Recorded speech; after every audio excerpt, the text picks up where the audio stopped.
Yeah, welcome back. This is Life on the Street with Abdurrafil Ayuba, and I'm your host. You already know, Babel. So today I'm with my one and only Ojemba. OJ, welcome to Life on the Street. Thanks, bro. Nice one. So, OJ, how life now? How everything? As I come to your studio, I mean, I've been wanting to have OJ on this studio on this channel for a very long time, but he has always been busy. He's an artist from one show to the other, but today, thank God, say we catch him. Thank God we catch him, come, eh? So, yeah, thank God we catch him today. So, OJ, tell us now the experience about life and how you started your career. Well, but honestly, I must say it hasn't been easy. Pursuing music as a career hasn't been easy, but I think it's the whole experience that made it. It has been interesting. It has been an interesting experience. I've been into entertainment from my primary school days. Wow. And I was acting. I was into acting. Like if I wasn't doing music, I would have been into movies. I was acting. Started as an actor in my primary school, and got into secondary school. Was the music club president. Started music, and when I left school, I was in school. I was in a high school, University of Abuja, studying law, and then it was like a clash with my dad. He wanted me to really be a lawyer. Like he wanted me to practice. More than a father's will, And I've always wanted to do music. But then I think my mom made a promise to me and told me, okay, I should just try and finish. If I finish, she gives me her word and she will put in a word or two for my dad to allow me to do what I want to do. And I read law when I finished. I think the particular day I was being celebrated in the house, I just got back, was the day I just told my dad, okay, now I have done your bidding, so can I this music now? He thought it was a joke. Kai, the story go long, but I want to talk about that, but I will try summarize them. Okay, so I've been doing music and it's been an interesting move so far, because I could remember the first show or event I ever held was my first album launch, where then I was working in one exporting company and I resigned to do music because it was a tug of war with my dad. He was really upset about it. I believed in myself then because I was like, man, now this music or nothing. And I think the first event I held was Suleja Gym N, and I invited my dad. Like I gave him an invitation letter. When I was inviting him with his friends, he all laughed. I told his friends, hey, look at this one, lawyer, he wants to do music. And they all laughed, they made a caricature of the whole thing. But it didn't bug me because at that time, the force I get that time was really strong. Where my daddy started believing in me was when he came for the album launch. Like the whole place was filled up. There was no space inside. Like it was filled up inside and outside. He came in with his friends, like a guest. He now said, "No, this is not the place." He now says, because some of them they know he's my dad. Like, you're here for Emmykokz album launch. He said, "Yes, he's my son, but like this." No, this is the place. Wow. He came in, he saw people. He was brought to the high table. When they gave him mic to speak, the man started crying because he was touched. He said he felt ashamed that he didn't believe in his son. Wow. And if his son could pull this much crowd, I believe that was the beginning of my support, of the support I got from my dad. And that was how he asked me, okay, what is it you want to do?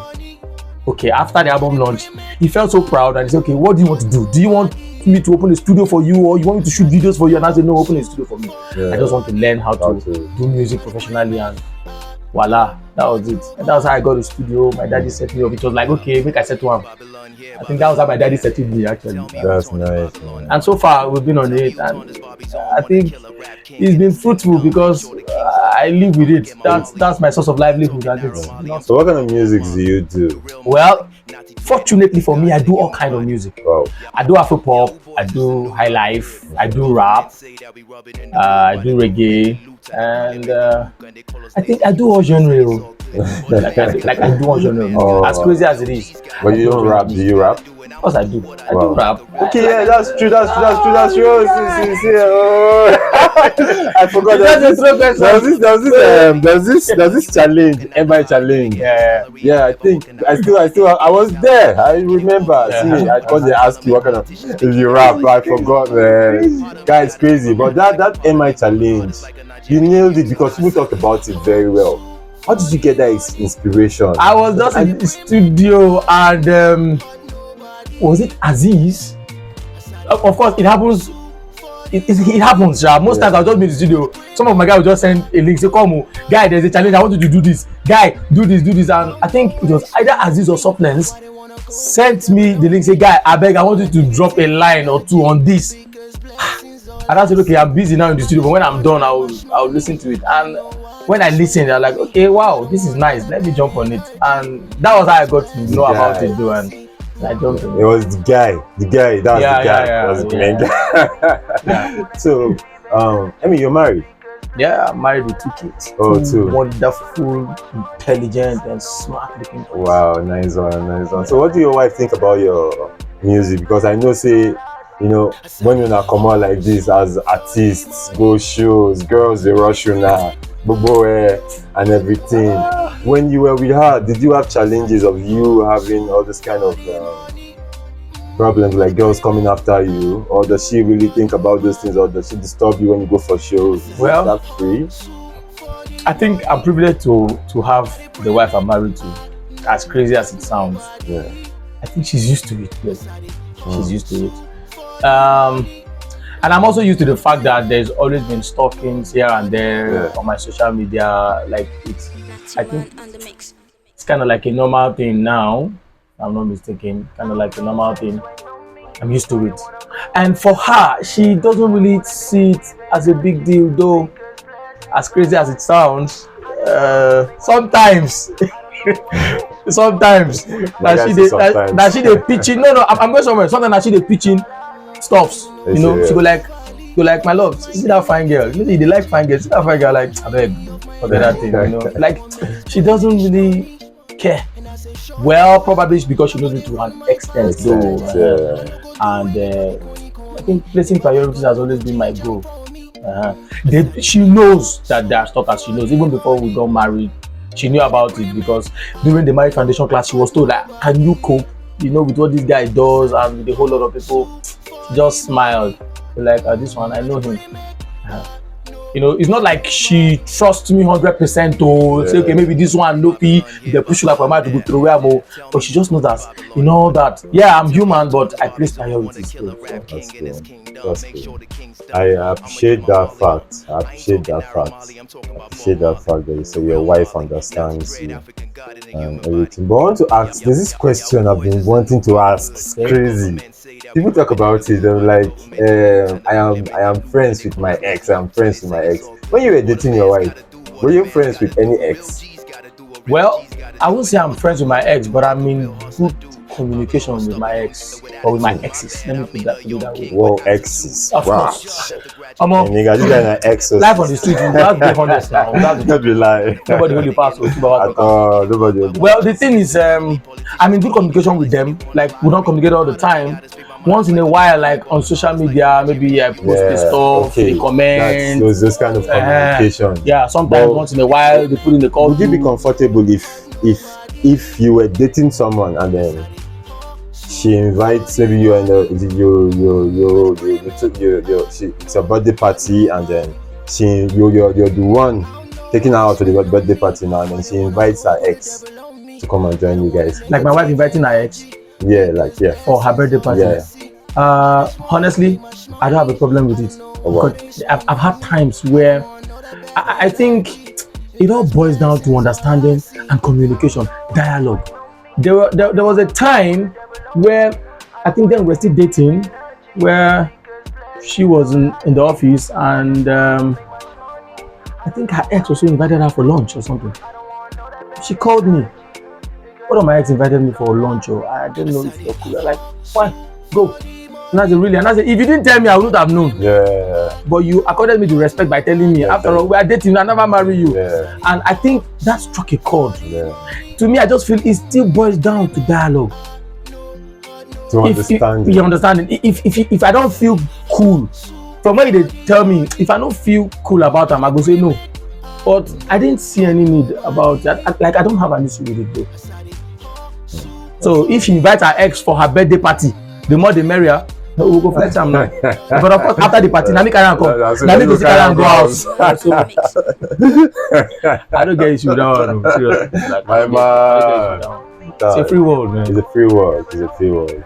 So I would like you to talk to youths, like our fellow youths, all of us who they grow up now. You know, so we still did the process. We Actually, process. All of us did the process. Like Papa. You na boss right now. You na boss. They try tell me say me I remain loyal. This is Ojemba Studio, and I remain very loyal.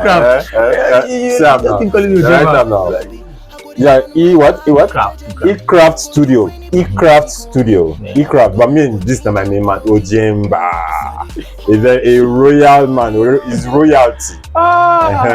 So, wanted to talk to the youths on the streets, you know, about passion. Like you said, you read. I read law and English. And you're doing what now? I'm doing music, like proudly do music. So what would you advise people that are still coming up that are not where you are now? Okay. What I advise fellow guys on the street there is you have to be patient, you have to be consistent with anything you're doing, and don't give up.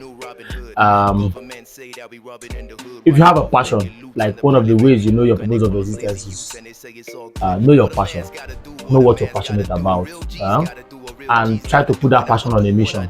It becomes a vision. Whatever it is you are passionate about, just don't give up on it. Be consistent with it. I think that's one of the things the youths need to learn. Consistency. Every artist you see now just want to blow immediately. They just want to blow once like that. It doesn't work that way. I think consistency. Be passionate with what you're doing. Be consistent with it. And fortune will find you. Yeah, like you said, consistent.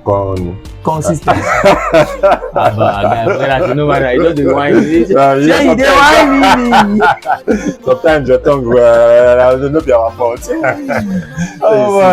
So you need to keep doing what you're doing. No matter how small you start.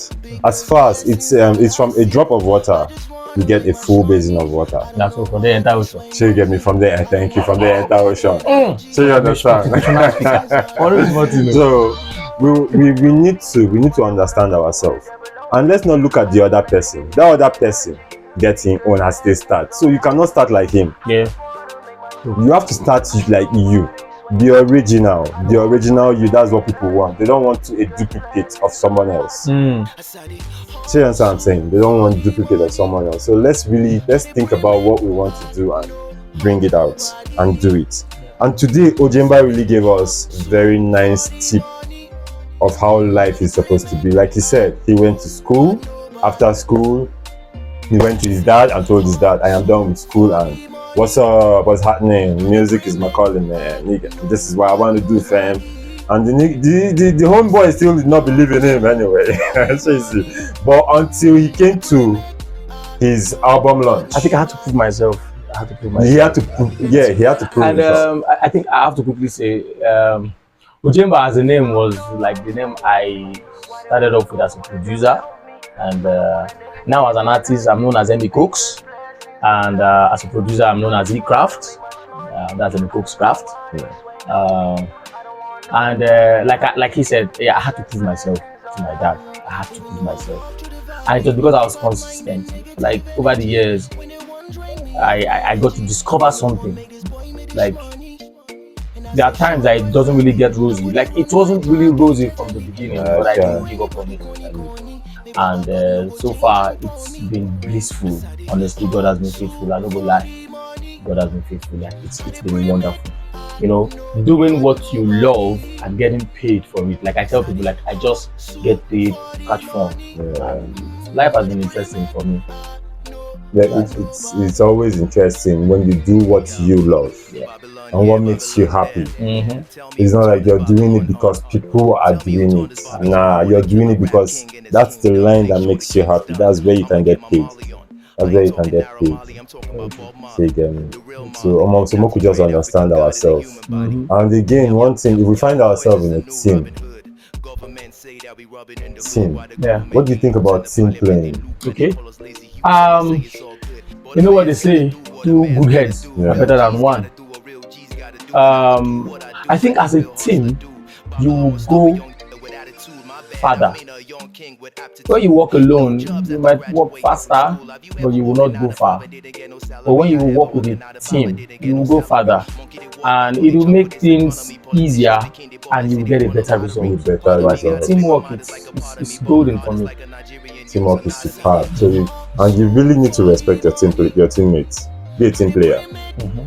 You're not the best. Nobody is the best. Very true.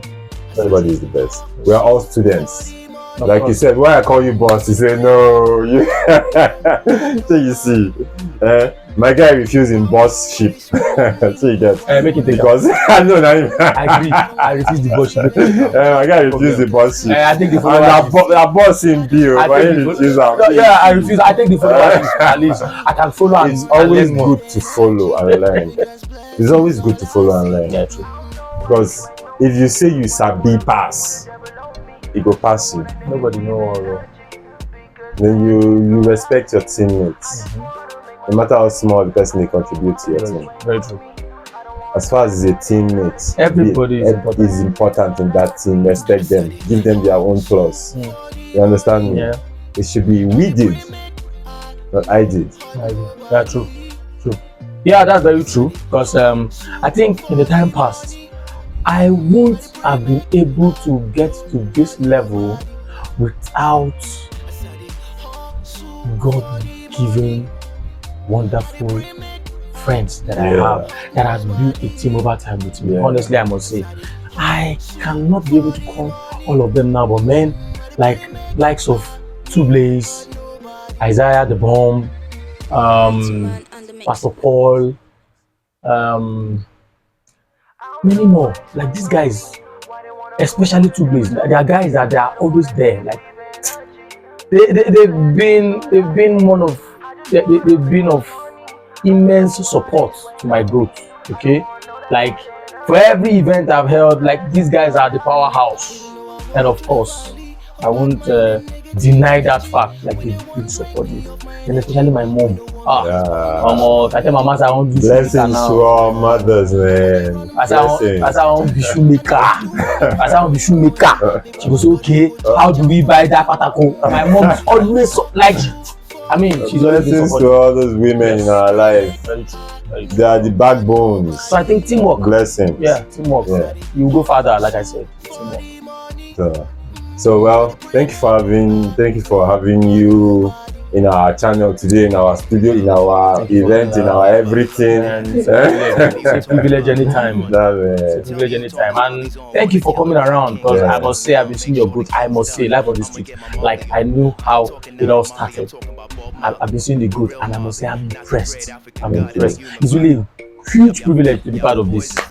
I mean, I'm seeing the growth. Why I'm saying this now? Time will come now. You talk and say the hustle people. Time will come now. Everybody wants to have a moment with life on the streets, because they know how the immense growth, how it will be. So it's really been a privilege knowing you and being on this show. And I will hope to have you support our career too. Every day. You see what I thought we will follow? day. You see I'm now. I know they use this medium, they beg now. Support our career. Support our career. Every day, you get me, I get you. That's teamwork. That's teamwork. All of us know how we play ball. Even though we dey football field, yes, some they carry water go give the players. You get me, and just always dey spectate. No be lie. So, but all of them are still. I will make up the sports time. So, we could try to support ourselves. That's teamwork. Teamwork is very important. So you understand me. So once more, this is Life on the Street. I'm your host, Bobel, with E-kraft Studio CEO in the building. So Once more, thank you. Man, thanks for having me, man. Thank you Yeah, for having me. I appreciate it, man. Yeah. Bye, guys. Love you all. Right. Thank you. And